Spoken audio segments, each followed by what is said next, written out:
तसं पाहायला गेलं तर वांग्याचे भरपूर प्रकार आहेत. मसाला वांगं, खारं वांगं, पण मी आज अगदी युनिक स्टाईल असं खोबऱ्याचं वाटण न करता मसाला वांगं कसं बनवायचं ते दाखवणार आहे. नमस्कार, मी रुपालीच रेसिपीमध्ये तुम्हा सर्वांचे स्वागत आहे. चला तर मग वेळ न घालवता रेसिपीला सुरुवात करूया. इथे मी एका पॅनमध्ये थोडीशी शेंगदाणे घेतलेले, हलके आपण ब्राऊन कलर येईपर्यंत भाजून घेणार आहोत. छान असे भाजत आहेत शेंगदाणे. इथे पाहू शकता तुम्ही, इथे मी जोपर्यंत याची छान अशी हलकी साल निघत नाही तोपर्यंत आपण हे शेंगदाणे असेच भाजून घेणार आहोत. इथे पाहू शकता शेंगदाणे आपले छान असे भाजलेले आहेत. आता याच पॅनमध्ये मी थोडेसे तीळ घेतलेले आहेत. खूप छान टेस्टी बनते ही मसाला वांगी, एकदा नक्की करून पहा. चला आता ती देखील आपण हलक्या मंद गॅसवरती आपण हे भाजून घेणार आहोत. त्याचसोबत इथे मी 1 चमचा धनं घातलेला आहे आणि 1 चमचा किंवा 1 चमच्याला थोडंसं कमी इथे मी जिरं घातलेलं आहे. छान यालाही हलकंसं असं परतवून घ्यायचं आहे. गॅस मोठा अजिबात ठेवायचा नाही आहे, जेणेकरून आपलं जे तीळ आहेत ते करपू शकतात. आता मी हे शेंगदाणे याची साल काढून मिक्सरमध्ये बारीक अशी वाटण करणार आहे. त्यासोबत मी ते तीळ देखील घातलेले आहेत.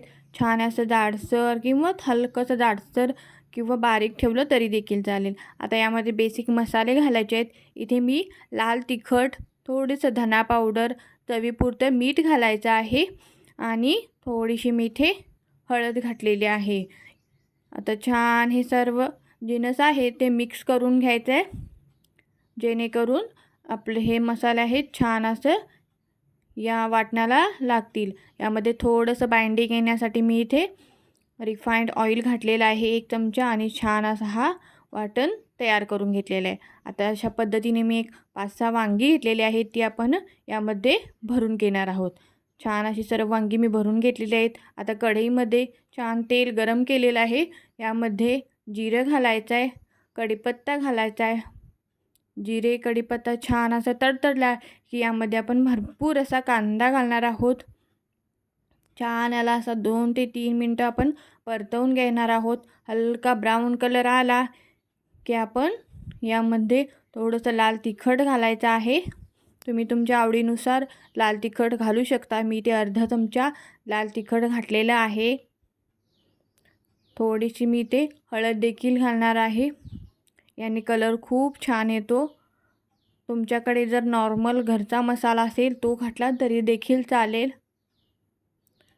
आता यामध्ये हे राहिलेलं शिल्लकचा जो मसाला आहे तो देखील यामध्ये मी घालून घेणार आहे आणि 2 ते 3 मिनटं असं छान याला परतवून घ्यायचं आहे, जेणेकरून आपला जो मसाला आहे तो भाजला जाईल. आता यामध्ये ही एक करून अशी वांगी सोडून देणार आहोत. खूप टेस्टी लागते. जर घरामध्ये खोबऱ्याचं वाटण किंवा खोबरं नसेल तर अशा पद्धतीने तुम्ही नक्की करून पहा आणि चविष्ट देखील लागते. छान अशी सर्व वांगी मी यामध्ये सोडून घेतलेली आहेत आणि त्यानंतर याला 2 ते 3 मिनटं असंच परतवून घ्यायचं आहे, जेणेकरून जे आपले मसाले आहेत ते या वांग्यांना छान असं बाइंडिंग होतील. हलकंच असं परतवून झालं की यामध्ये आपण गरम पाणी घालायचं आहे. पाण्याचा वापर इथे आपण गरमच करणार आहोत. कोणतीही भाजी बनवत असताना आपण कधीही गरम पाण्याचाच वापर करायचा आहे. छान असं मी ते गरम पाणी घालून याला शिजवून घेणार आहे. वरून थोडीशी कोथिंबीर टाकायची आहे.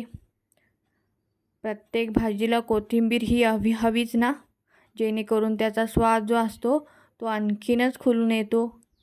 आता भरपूर अशी मी इथे कोथिंबीर घालून घेतलेली आहे आणि याला छान असं मंद गॅसवरती झाकण ठेवून शिजवून घ्यायचं आहे. आजची रेसिपी कशी वाटली कमेंट करून नक्की सांगा. आणि अशा पद्धतीने आपलं हे मसाला वांगं तयार झालेलं आहे. व्हिडिओ आवडला तर प्लीज चॅनलला लाईक करा, शेअर करा आणि सबस्क्राईब करायला विसरू नका.